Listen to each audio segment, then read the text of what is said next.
From crashing stock prices to $8 million lawsuits, Nike just had its single worst sales day ever in 53 years. The consumers have lost all motivation to buy and fake sneakers are rampant. Where does that leave us today? The sneaker market has officially crashed, and I can say confidently that I predicted this back in 2013. I made many videos about it saying that this is where the sneaker market is going to crash. You could see prices start to fall on the same side of inflation going up, and so that just inherently meant that the sneaker market was going to also go down. Now, this was a lot slower of a burn than I anticipated, but what I want to do today is go over how Nike is so involved in the sneaker market going down, as well as just explanations for the sneaker market. Now, what do I mean as some of the main points for the sneaker market is down? Well, one, you can go into any store of a Nike or a Foot Locker and you can buy any type of sneaker that you really want, besides maybe like a Travis Scott. You can buy any type of sneaker that you want. Now, some of you guys might be thinking, well, that's not a bad thing. Of course it is not a bad thing. This is probably the best time to buy sneakers as it has been in the last 10 years. You can get so many colorways. You can get comfortable shoes. You can get somewhat hype shoes for just retail price or even cheaper. If you didn't see one of my recent videos of buying sneakers under retail, you can get them at such good prices, and that is 100% a good thing. The only thing that that's a bad thing for is going to be resellers in this industry. People who cannot make as much money on sneakers anymore. And I know a lot of people in the community, in the comments and everything, say that's a really good thing because resellers should be taken away. Now, the reselling industry is a big part of how the sneakers have grown over the past couple years. And so we're gonna go over all of those details, starting off with the main cause besides Nike of where the sneaker market is right now, and that is going to be the economy.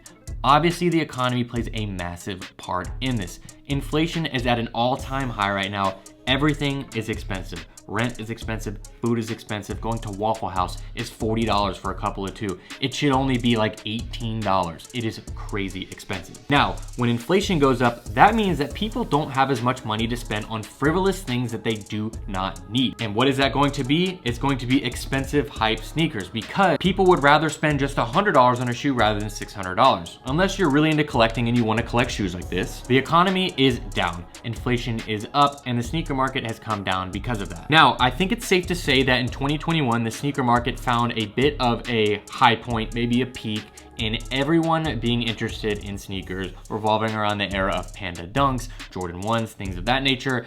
It was at almost an all-time high. And one of the big factors of that is, I think, one is just timing of how things were releasing and hype around shoes, because there were hype drops for 2021. Getting Yeezy 750s was like the craziest thing. You could make like $1,000 on a release. That was there. But add in when people were getting stimulus checks, they're getting extra money each month. A lot of people got into sneaker game as a collector or just interested in it because everyone else was getting into it. You had the sneakers drops that everybody was into, you had Panda Dunks that everybody was wearing, and people had a little bit of extra money at that point. Inflation wasn't super high, and they thought sneakers is a really cool thing to put my money to, because also at the time, it was a pretty good investment. You could buy a pair of shoes for 250 bucks, and over the next 2 months, things went up and got more rare. You can sell it for the same amount that you paid. So that's a bit of a background.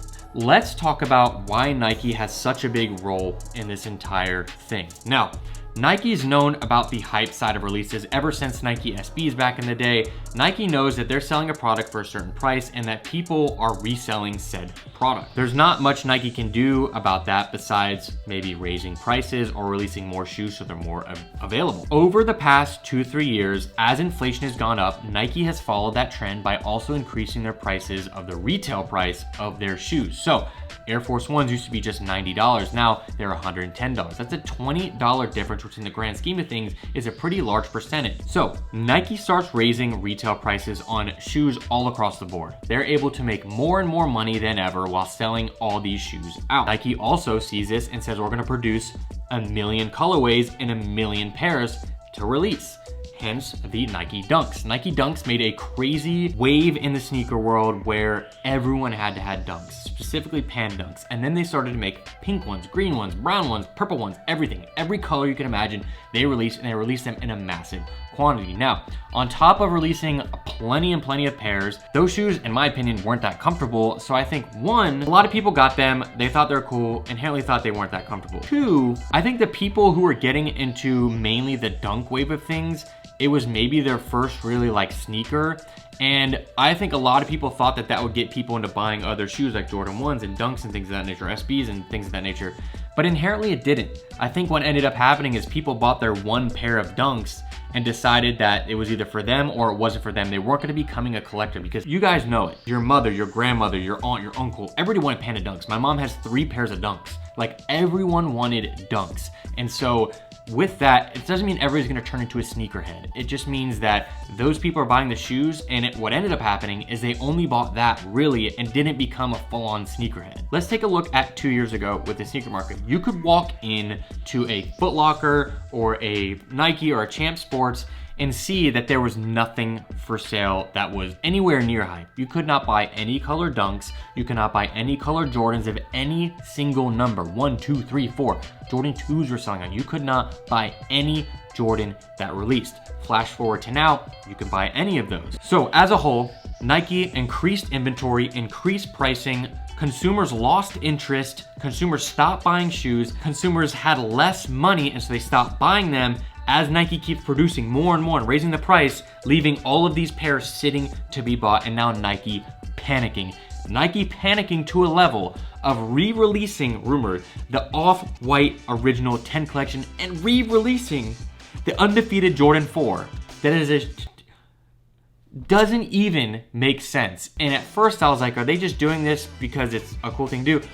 It's gotta be out of desperation to get customers. The next part in Nike complicit in consumers and losing interest is going to be the counterfeit market for shoes, the fake market for shoes. There is a huge community online that has shifted and come to the realization that this sneaker here costs Nike $20 to make. They're selling it for $160, and then the third party is selling it for $2,000. And people said, now why would I pay $2,000 when I can get this shoe, very similar shoe, for way less of the cost, less than the original MSRP. Now, there's a whole argument about shoes being produced in the same factories, like the fakes are being produced by the same people who make the real ones. Now, the fake market became so big and people saying, I can get the same looking one for the same price. Now, I think that has shifted again because you can actually buy shoes and people can buy them directly from the store, because buying fake shoes is a whole process. There's a lot of places being shut down, content creators making videos on it, getting deleted. I just think that the whole, it's not as easy as to just walk into a store and buy a pair. Like, you have to go through a lot and order online and wire and all this stuff. But with that, there became people starting to produce their own versions of shoes that are very similar to Nike. This is where companies like Kool Kai came into play. Kool Kai produced a sneaker that is the exact same silhouette as a Jordan 1, but they changed, instead of having a Nike check mark, they add, Kool Kai specifically add like a lightning bolt, but they add differences to it to make it different. Now, this became a big trend and actually first became an issue with Amin Hellcat. Now, if you guys don't know Amin Hellcat, he had like 100 cars, craziness. He got raided by the FBI, he went to jail. He actually made shoes, and he was the first one to get into a lawsuit with Nike. Now, his actually, I'm looking, have the lightning bolt as well, and you can definitely see the consistencies in that shoe compared to the real Nike shoe, and Nike said, we're not having this, and ended up suing Amin Hellcat. They got into a trademark battle, and Amin Hellcat ended up being asked to, or ordered to, pay $8 million.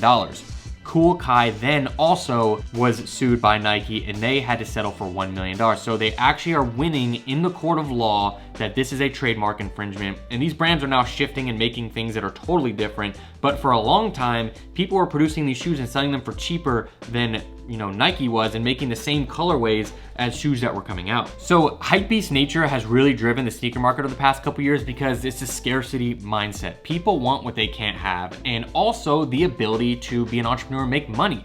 A lot of people and younger kids, maybe you guys have watched my videos, were 10 years old, you can get 200 bucks from your parents, you can go buy a pair of shoes. If you get it on sneakers, you get it if it's, say, it's a Travis Scott, and you can make literally $800 off of a $160 investment. For a long time, that's a really good investment, and it's a really good way for people to get in, and people took advantage of that and started buying more and more and making more and more money.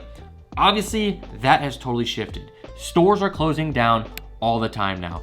It is harder than ever to resell shoes, and you're trying to find margins. What I've talked to stores about is they're buying shoes for 20 bucks under retail and then selling it for 30 bucks over retail. And that's just, they're making 30 bucks a pop on a shoe. The days of making $1,000 on a shoe are really hard to come by now. The only way you can do it is to get Travis Scotts for retail and then sell them, but getting Travis Scotts for retail in bulk is very, very difficult. And even with that, let's look at the hype nature today. This is Travis Scott's newest silhouette. This is the Jumpman Jack. This shoe right here was his first signature shoe. They're reselling in the $400 to $500 range in the bigger sizes, but compare that to Jordan 1 lows of the Travis Scotts. Those are reselling for $1,300 to $1,400. Look at the yellow Canary. I don't think I have a pair. Yellow Canary Travis Scott Jordan 1s. Those are even selling in the $600 range. But that may be for the colorway, but interestingly enough, the older colorways are still holding their value. Where the sneaker market is we're at a down point, but we're at a really, really good point if you want sneakers. I'm trying to make content now to show you guys the best shoes to get at a good cost, and also show shoes that have functionability, because at this moment, I think most people who are buying shoes want comfort. Now, where is everybody's head in the sneaker market currently? I think people who are into sneakers before this 2021 bump are still into sneakers, but just not able to spend as much money on it.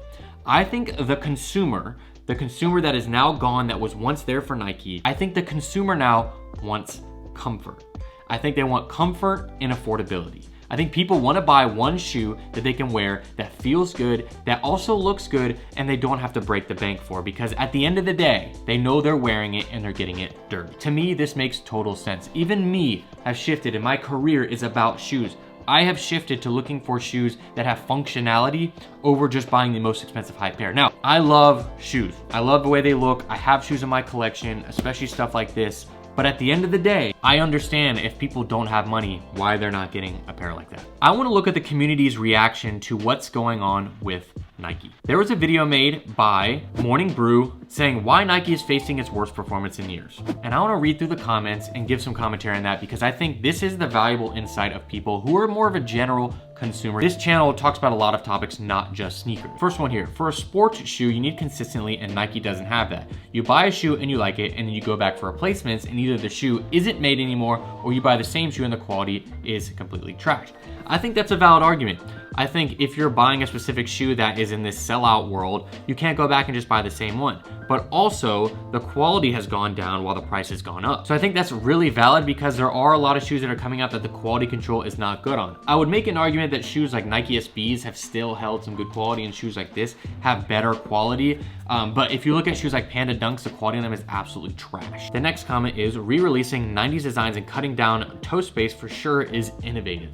Well, if they're saying that they're just putting out the same thing over and over again and charging more money, which is true. Now, I think people live in the world of nostalgia, and I think that that's a valid thing, that people would want to buy a re-release of something, but not to the extent where they're re-releasing every single thing to try to just milk every single dollar out of people. Next comment is, I pretty much abandoned Nikes for running shoes. They wear down incredibly fast. It's a fashion brand pretending to be a sports shoe. They're just badly made fast fashion. Now, I think there's an argument to be made about this, because I think Nike's running is not as where it was, but I still think it's up there. I think Nike running is huge right now, and they're releasing a lot of really crazy shoes. Now, they are less wearable long-term, like a lot of these that are coming out, like you have some of the Vaporfly or Vapor Maxes. Those running shoes only last like 200, 250 miles, so like a race shoe. But I still think Nike does offer a lot of running shoes and comfortable shoes, which I have a video coming on that soon. Now I want to look at a video from somebody who's in the sneaker space. This is from the Casual 2024 Sneaker Clash, what went wrong and what we learned.